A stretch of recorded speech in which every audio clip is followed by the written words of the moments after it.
دیکھیے ایک بات، ایک نکتہ سمجھ لیجئے، جسے ہم نعمتیں سمجھتے ہیں ان میں سے کوئی شے نعمت نہیں ہے جب تک کہ نعمت ہدایت ساتھ نہ ہو۔ آپ کو اللہ نے دولت دی ہے، نعمت نہیں ہے۔ اگر ہدایت نہیں ہے آپ کو عیاشی میں اور طرح طرح کی غلط حرکتوں کے اندر مبتلا کرے گی، تو یہ دولت نعمت تو نہ ہوئی، زحمت ہوئی۔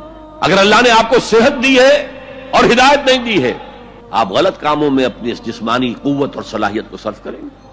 صحت نعمت نہیں ہے اگر ہدایت نہ ہو، دولت نعمت نہیں ہے اگر ہدایت نہ ہو، اولاد نعمت نہیں ہے اگر ہدایت نہ ہو۔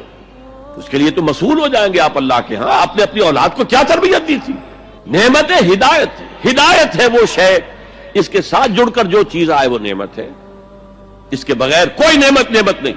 اور الہدا قرآن حکیم ہے، تو عظیم ترین نعمت قرآن ہے، خیر اعظم قرآن ہے۔